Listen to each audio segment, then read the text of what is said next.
What's up, everybody, and welcome to the fifth episode of S.I.R Spotlight Podcast.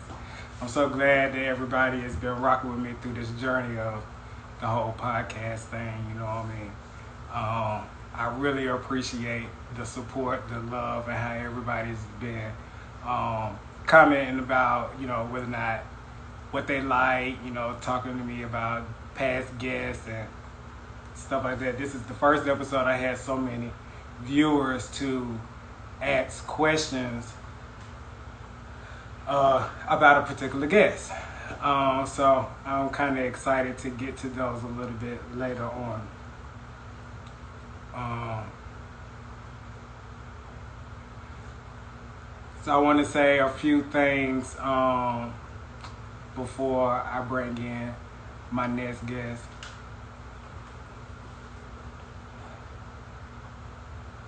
Uh, Before I bring in my next guest, we have one more show before we have one more show before our final episode, which is going to be August the 2nd.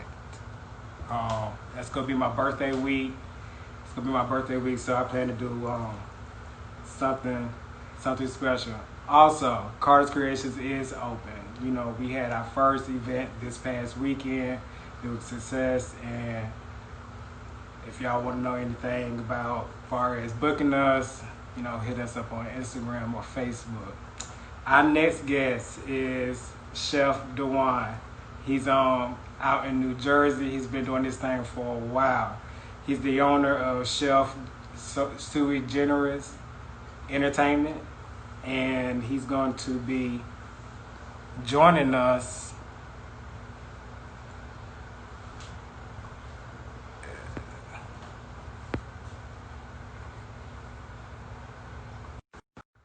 I want everybody to welcome Chef Dewan. I hope he got his drink ready. Hey Ella, hi David. What's up? Good, good. I can't. Okay, yeah. You can see Can you me. hear me all right? Come down a little bit. Or maybe it's just me. It's, I you think know, you stopped. okay. All right. What's going on? Nothing. Can you see me? I can see you, but I want you to bring it down a little bit. You at the bottom. Not me. Okay. Hold on for a second. Okay. Now you paused on my end. Is that okay?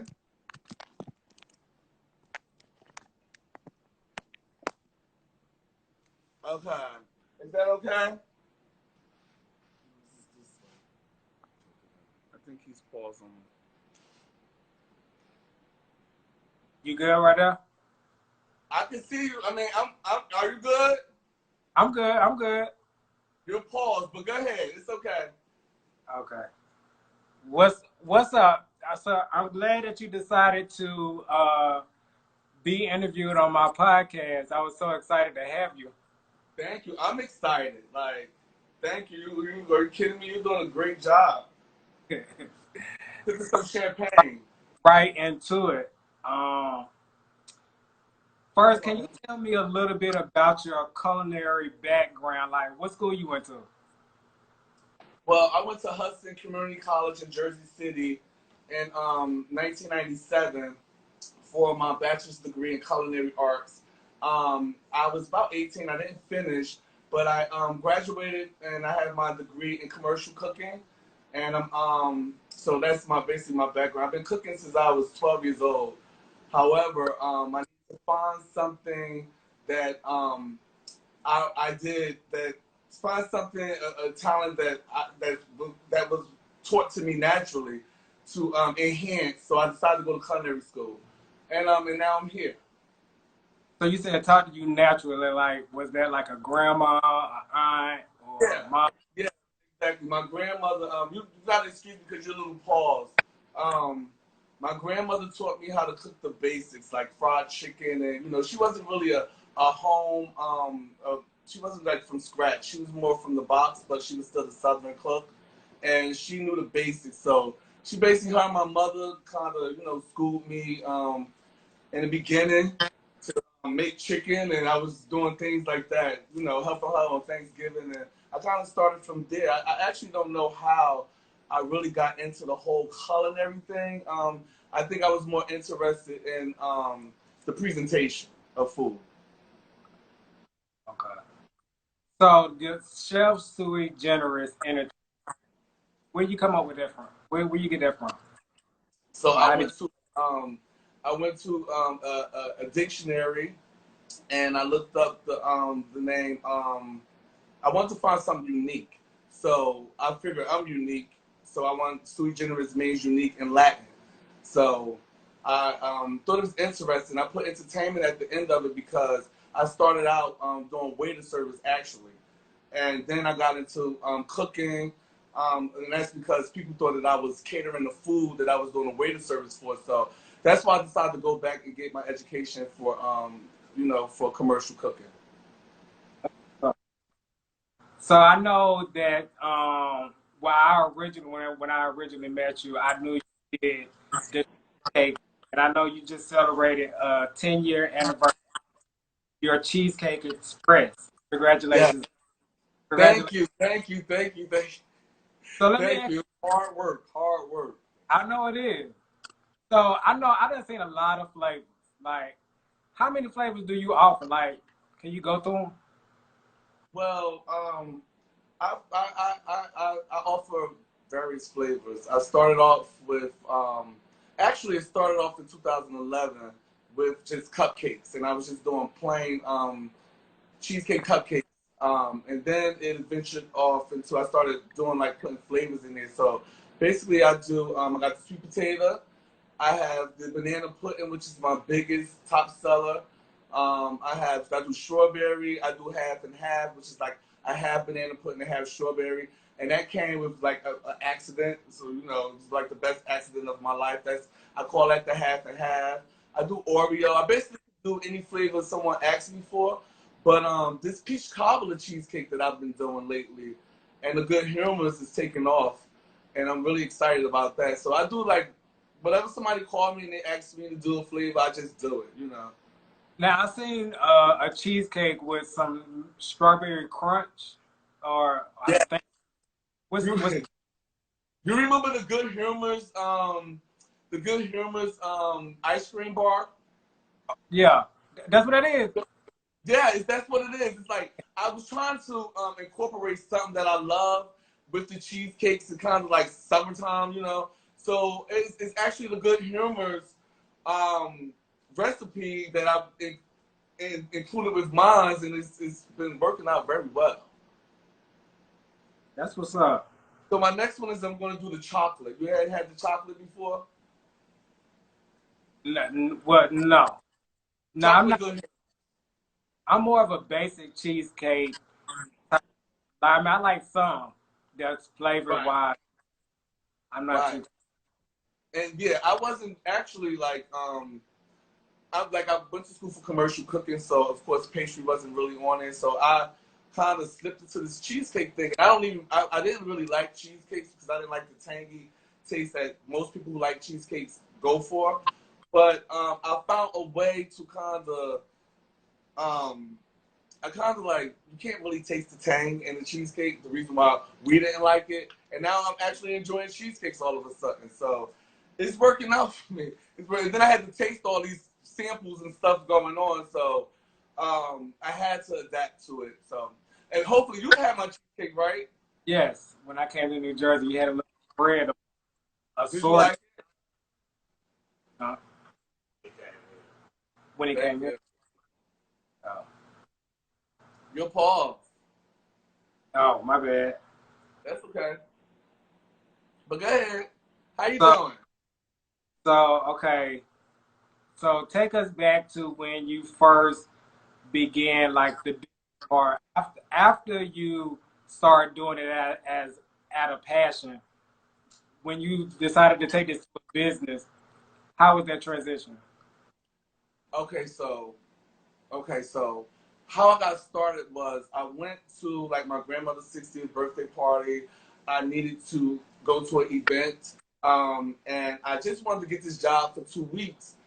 So I ended up becoming like a waiter for like Sunday brunch, and then it evolved into becoming the banquet manager of that company. And I transitioned kind of because I was, well, Nancy is my best friend, and you know we did a lot of things because I was there from his birth of his salon and his whole hair thing he got going on, and so he was actually giving an event. We would give holiday events. Every Christmas he would give events, and he hired me because I was doing waiter service at this place.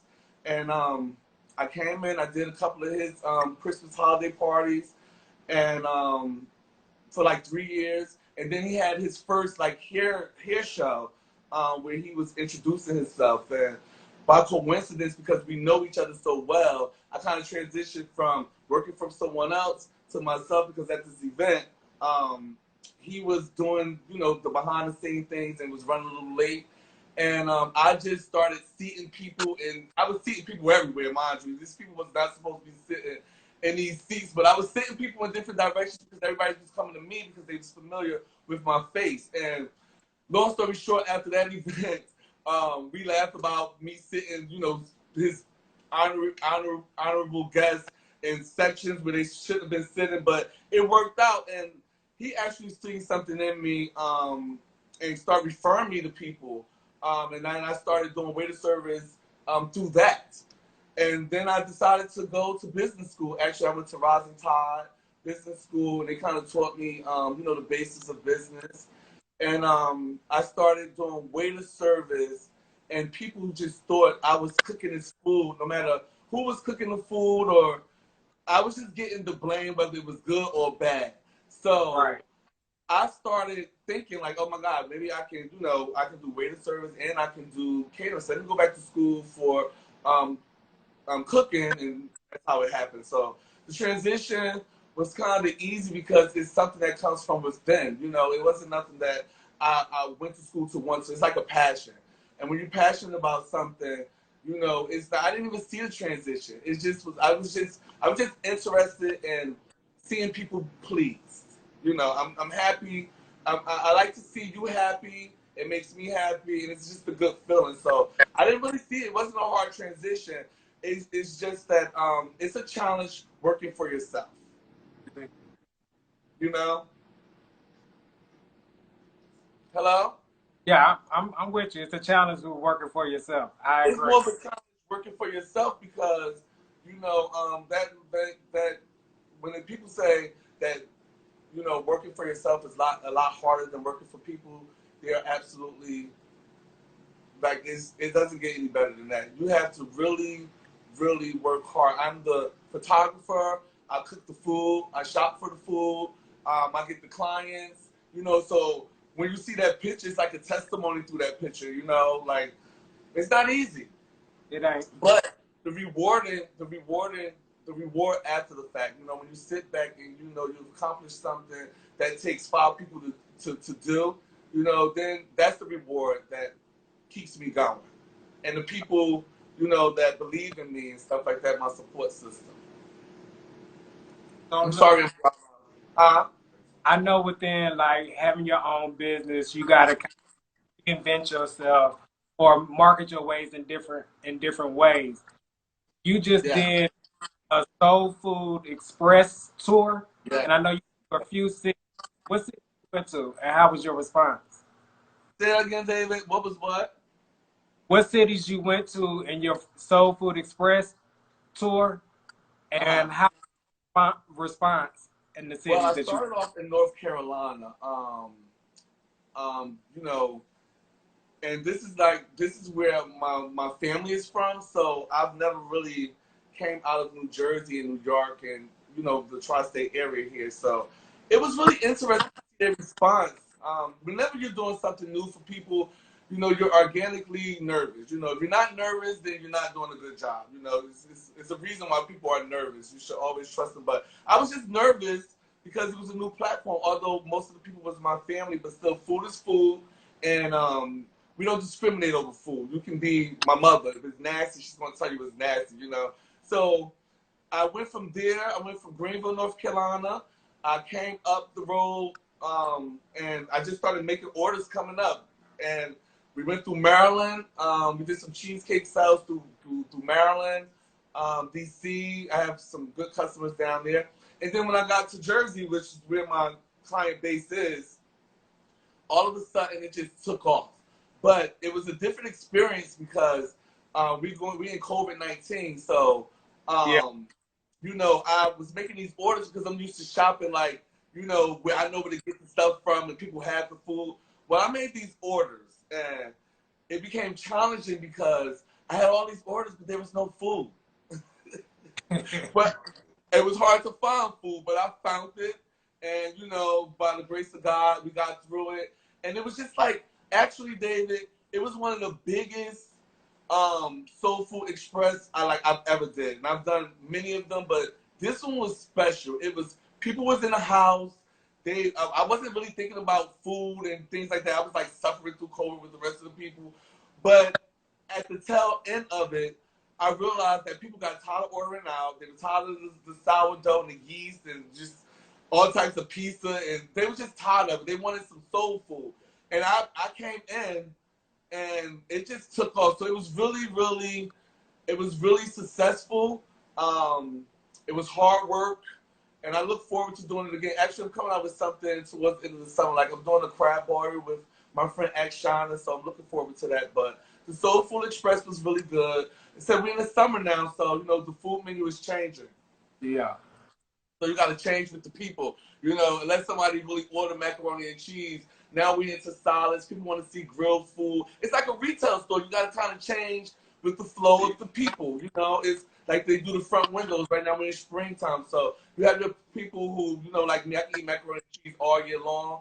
But the majority of the people, you know, they want to see salads and grilled salmon and grilled chicken and things like that. So I'm trying to follow, you know, The the train. people, but cheesecakes, David. First of all, I start in October. This year, for my 10th anniversary, we started on Mother's Day. So that's really exciting. The cheesecake's been doing well. Cheesecakes has been doing really well, and I'm happy to do them. I'm excited to do them. You know, it's just, and I can tell that I'm happy to do it because I'm not a baker. I'm more of a cook and presentation. Even though I could bake, well, basically you can do anything if you try. But you know, the cheesecake is something that I love to do. You know, I do we do minis. We do the regular style, like a 10-inch. We do the actual New York style that's been taken off. So, you know, I'm excited to do that. And hopefully I'll be traveling towards your way with some more cheesecakes for your area. And I'll be having some samples for you. That's what's up. I'm looking Yes. forward to Yes. that. So we're gonna switch it up a little bit and get. Oh, do you have a drink? Because I can't see you, but I could do an invisible toast. I've been drinking all the way through. Ah, yes. What's up? So okay, I want to You get. want to switch it up? Let's switch it up. We're gonna get a little bit into your part. Into my what? Some people may know, and a lot of people may not know that you're the best friend of my fiance. Yes. So can you tell me how y'all met? Well, How, we met through my cousin. First of all, he's like my cousin. You know, he's past friend. Like we are family. You know, you have chosen family and you have family, and it's a saying that blood is thicker than water, but you need water to survive. Like he's like on that level, and we met through my cousin, Omar, because we all, you know, we're in the ballroom scene. We come from ballroom, and you know, we met organically through my cousin Omar. We were walking realness for the House of Milan back in the mid '90s, towards the end of the '90s. We was doing like a little schoolboy realness thing, which means like a gay guy who you can't tell is gay, you know. And we kind of like clicked from that, and then we realized that we had the same interests. Like we're interested in a lot of things, and our bond is so like authentic. It's like, you know, we don't have to see each other. Like we started through phone conversations. You know, we didn't hang out all the time. We like started talking over the phone. We bonded. We really actually bonded through cooking. Like Black is one of the first people who he gives me my Caribbean twist, you know, like he's an amazing chef. Like he's like a cook who he's like a soul food cook with a Caribbean twist. Before I was even cooking, I was on the phone with Black and we were sharing ingredients, and I was basically getting a lot of things from him, like my oxtails. He taught me how to make oxtails. I knew how to make oxtails, but I didn't know how to make oxtails. And so Black showed me how to make oxtails. Like we get down to the seasoning, you know. He's one of the people who I don't mind sharing my ingredients with. He don't mind sharing his ingredients with. We've been cooking so long that it's so natural for me to call him and be like, how do you do this? Or he called me and say, how do you do that? So I think cooking is one of the things that connected us. And of course, we're both Milans, and that was really the core of our connection. And now we're best friends, and we're past best friends, and I'm like the best man at his wedding. So he's really special to me. He's like one of the people who helped shape my world. So look, you mentioned that both y'all was in the same house, been in the same house for years, and that house is Milan. Yes. So I want you to do this. I want you to finish this sentence. Milan is. Royalty.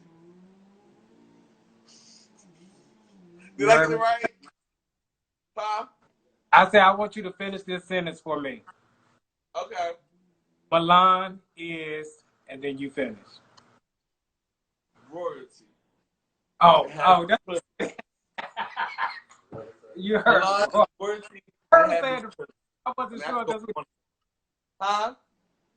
no, I heard you say it the first time, but I wasn't sure what you had said. Uh, yes, I'm sorry because they're mowing the grass outside, and I'm like trying to like, you know, this is very organic, so whatever. Yeah, yeah, it's royalty. It's it has its privileges. It's I, like, you know, it's timeless. It's like, you know, it's not new. It's it's like an archive. It's something you could always go back for reference. If you're looking for superior, you know, it's like, and for us, like Black, we're the last of the classics. So we're timeless, you know, so it doesn't matter, you know, the House of Milan will live forever through us. I want you to say organic one more time. It's very, it's very organic. Yes, it's very organic. When I say organic, I mean for me. When I say I'm an organic person, or I'm doing something organic, or this interview is going to be organic, I mean organic would mean me being, you know, just everywhere. But of course, we can't do that. But I'm just a real down to earth person. You know, I'm kind of like I don't follow trends. I kind of lead my own way, and I believe in myself. You know, those cheesecakes that I'm selling, people used to laugh at those cheesecakes. They used to, you know, ask me what flavor it is. You know, my presentation wasn't the way it is now in the beginning, and I had to struggle and fight. I have walked through the rich, Short Hills Mall. I've walked through, you know, people who are keeping their head above the water, and being real and being true to myself really helped me. You know, it helped me. It helped me stay true to myself. So when I say I'm organic, it just really means that I'm being real. So now And you I do know. that's Uh, what I do love about you. When I first met you, you're the same. You're the same Dewan and that you are. yes, thank you, David. Yes, I remember. I remember. And I hope that, let me tell you something. First of all, I just tell you that I can't see nothing. So this is really organic, this interview. Okay? So, how am I doing? Am I doing okay? You good. You good. This Okay, good. this good, right? So, you know, hopefully, you know, I'm proud of you and your culinary journey, and you know what you're doing here with this, you know, platform that you give me the opportunity to be on. And you know, one day we're going to collab and we're going to do special things.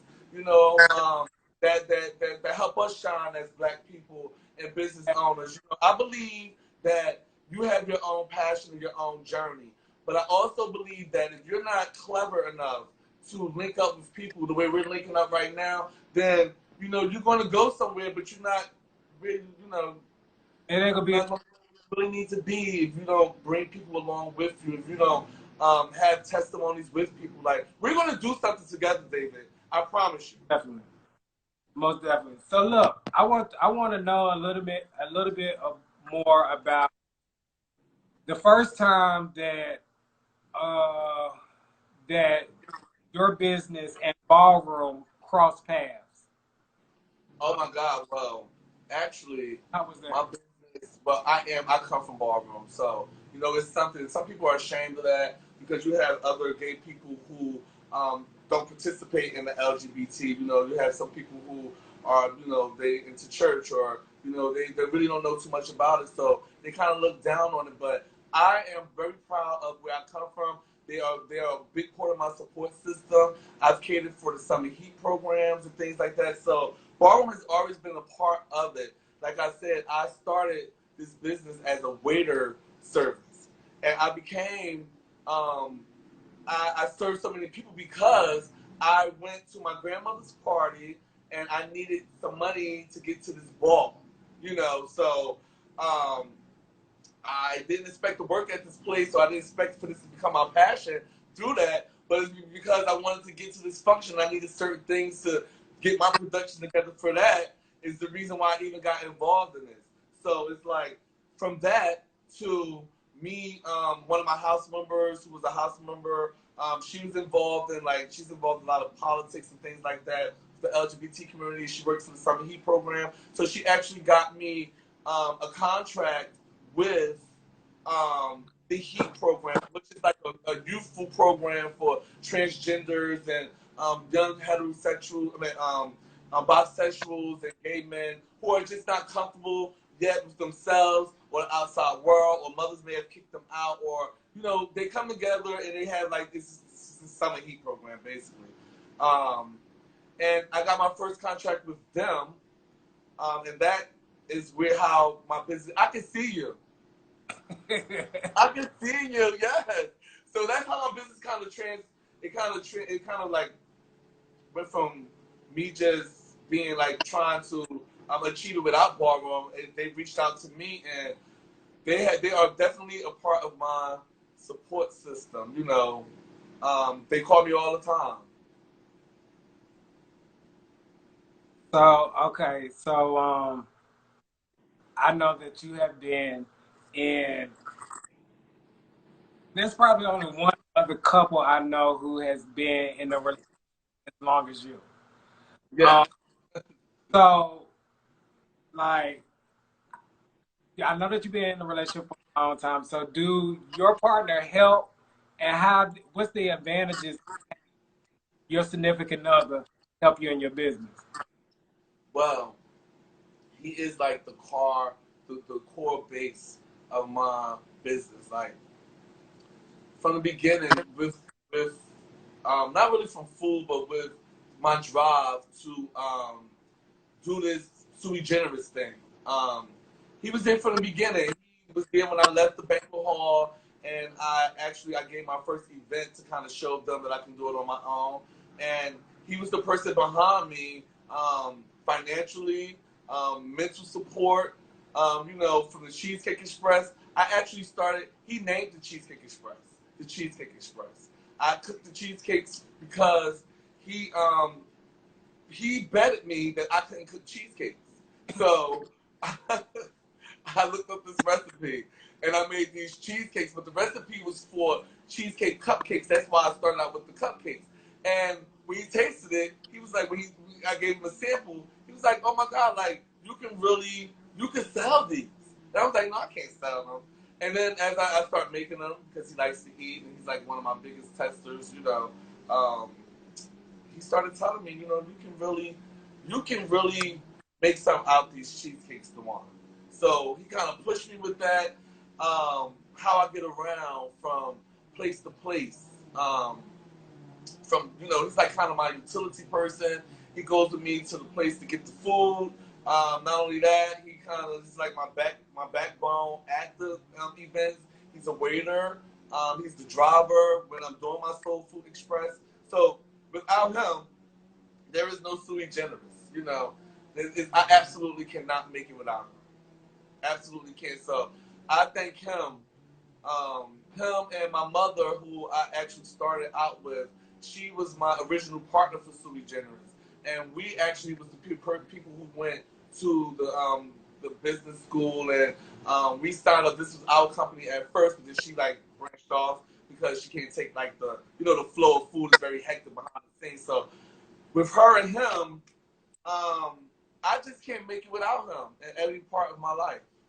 So yeah, So I when I want to. go get these cans of this food, when I'm going to get these groceries, like I don't drive, I don't have a license, so before him, when I was working with Yancey and stuff like that, I was doing a lot of groundwork. I was doing like a lot of local things where what I can get to. Now with him, the sky's the limit. You paused again. So could you hear me? No, I heard you. I heard. Okay. So I want Hmm. to mention that your mom and Nasir was the big support system.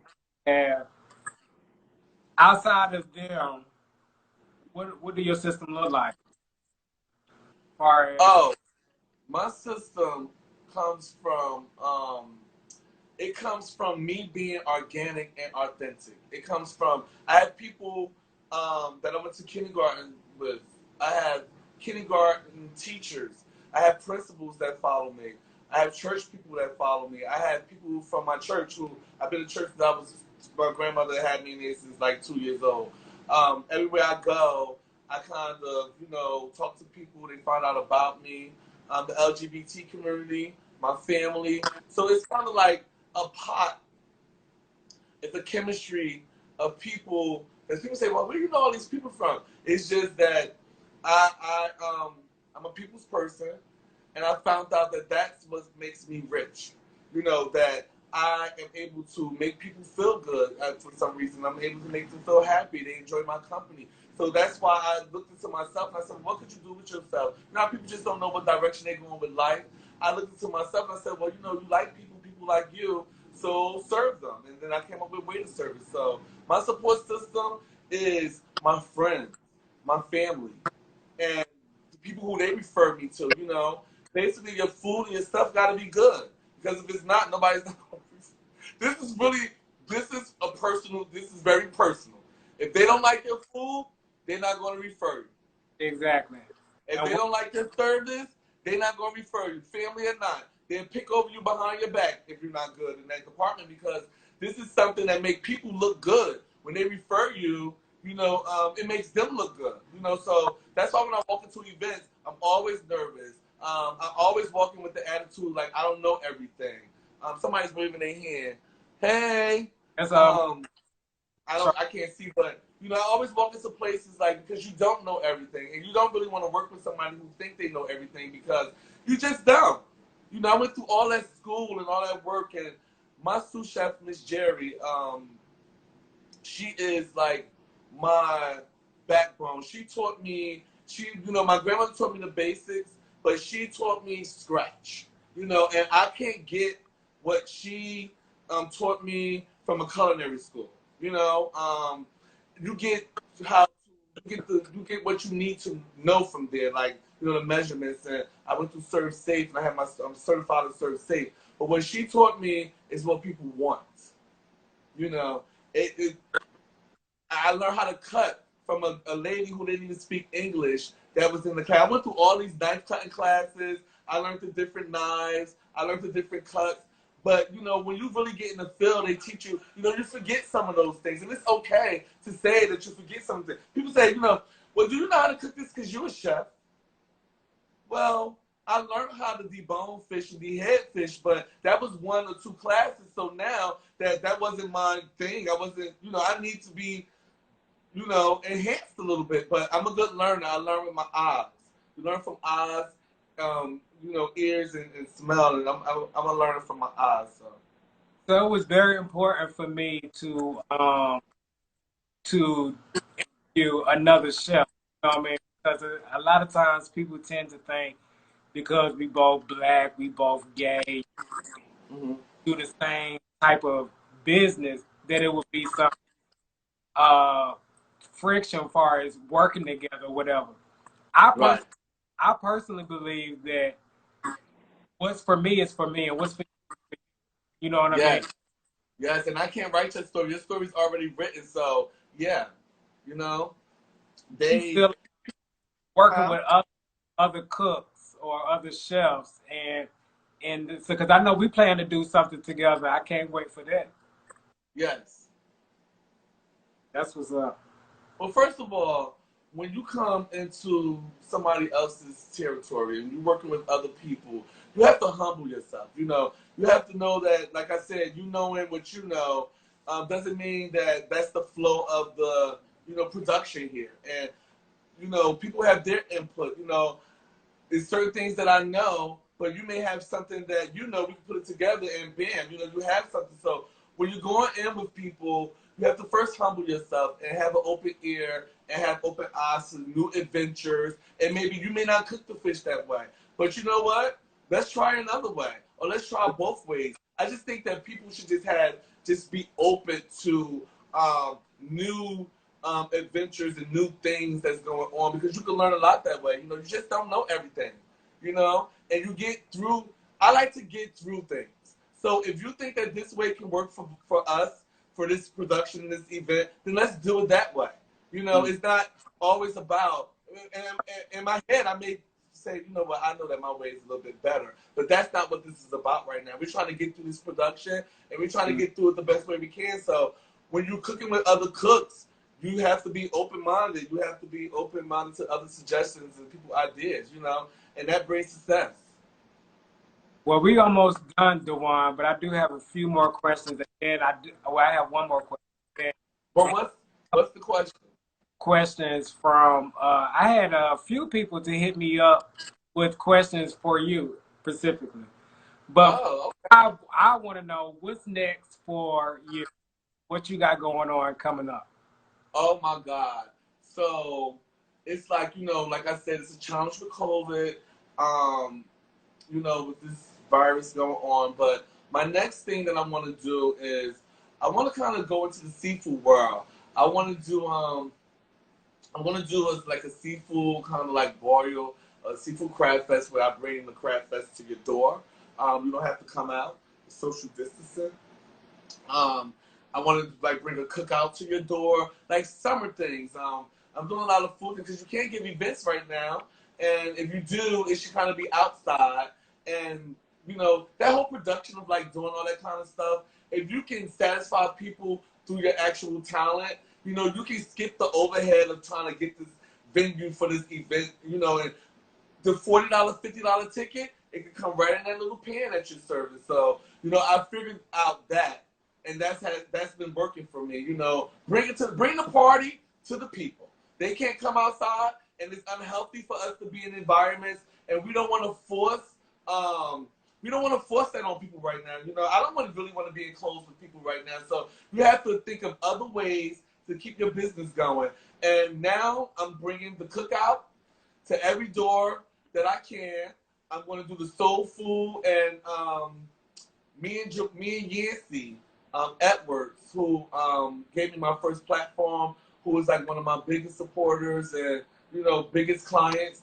We are doing the Cut the Rug, and Cut the Rug is an event that's like a house party event that I started about 3 years ago. But now I'm collaborating with Yancy. That's another thing that it's like I was talking about. Like, of course, I've been doing it for 3 years, but this man is like a genius, and especially a music genius, and that's one of the reasons why we're best friends. So, and we are come together through music, and we've been doing events now for 20 years together, basically.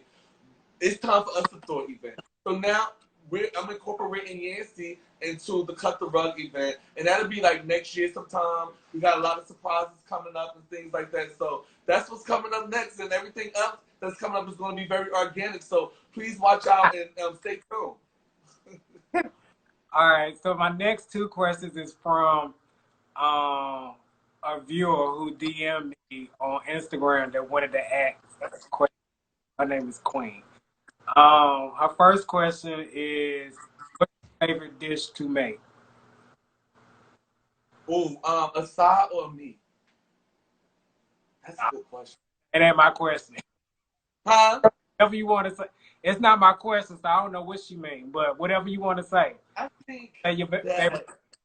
that I think that my favorite thing to cook is the sauce to any type of um, Italian recipe. Like when I'm not any type of Italian recipe, like to like lasagna, aziti.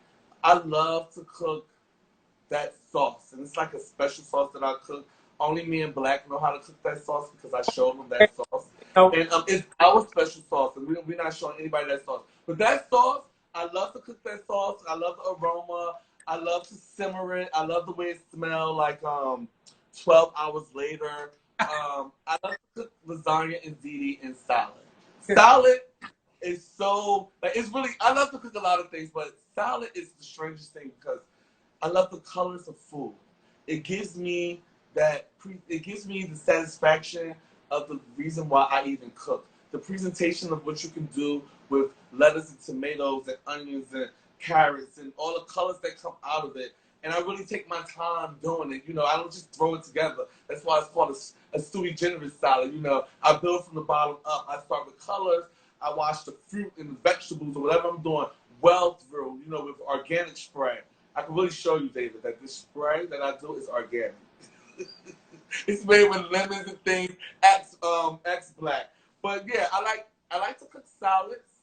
I like to cook Italian dishes in specific ziti and lasagna because everybody, a lot of people make ziti. We all been to baby showers. We all been everywhere, but a lot of people's ziti is dry. And then you have some people who mix the ricotta up so they mix it up and they turn the meat like a pink color. It's a chemistry. It starts from the bottom up. bottom up. That's true. The last question. In a big bowl. You said what? The last question from the viewer is: did you believe in yourself discovering that you was a cook? Um, well, yes. I believe in I believe in my soul food cuisine. Excuse me. Because I need to say this. We celebrate in the world Asian food, Jamaican food, or, you know, Oriental food, Jamaican food, you know, at weddings, Italian, you know, but at no one, when it comes to soul food, it's considered to be like unhealthy and ghetto and, you know, like, ooh, why are you having like soul food at your wedding? You shouldn't have that. You should have Italian food. But we don't, I'm here to break those. I'm here to set the standards that soul food is not unhealthy. So you can make it unhealthy. You can cook your collard greens with sugar and pork and things like that, but you have substitutes, and Black people are leaning towards those substitutes now. You can use smoked turkey. You can use smoked flavor in your candy yams. Instead of using all that bad sugar, you can use raw sugar, which is sometimes better than instant, which is not no good for you. We survived off the slave shits with candy yams. The people gave us the candy yams because they gave us yams. They gave us the bottom part because that was the part that grew in the dirt, and they thought they was giving us the trash. We took the candy yams, survived off the candy yams with no sugar and no butter for months on slave shits. This is what soul food came. And then out of those candy yams, we made sweet potato pies. We made this and we made that. So your food is not. You can't. I'm a soul food chef, and I'm here to show you that soul food can be beautiful. We can put it in weddings. We can make collard greens. We can turn collard greens into beautiful presentations. You know, you can have your food at your wedding. You can have your food healthy at your wedding. You just have to cook it right. And that's what I'm here to do. I cook soul food. And I'm not ashamed of it. And I'm going to show people that you, on a big platform, that I know how you can make collard green wraps and beautiful things. It's all kind of edible things. Like, let's get with it. You know, since we on this Black Power thing and this, you know, Black Lives Matter, you know, all this stuff matters. Our food is not ghetto. Our food is good. It's tasteful. We cook this so well that the white people started bringing it to their houses, feeding their kids with it in those slavery times. So it's a deep history with soul food, and I take it very personal when people talk down about it, because I have other ways to show that we can make it healthy and presentable at weddings and things like that. And so these black people who are cooking this food like us can have the opportunity to make money. Mm-hmm. Mm-hmm. You know, like me and you. And we Right. don't have to go places and force Italian food on people if our roots comes from soul. You know?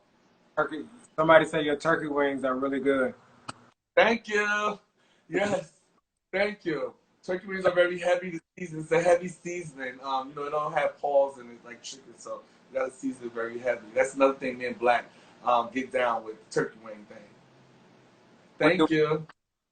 Dewan, that's all I have for you. Thank you so much. Well, thank you. I love you, David. I look forward to working with you, and good luck on your whole journey to success. I'm here with you every step of the way. You're now my family, so we don't have to, do this whole thing no more. We're family. We're not friends. We're family. Right, right. Thank you again. Thank everybody for tuning in too, and hit me up on Dewan Quadir on Instagram and Facebook for anything that's coming up new. All right. Bye, you All guys. right.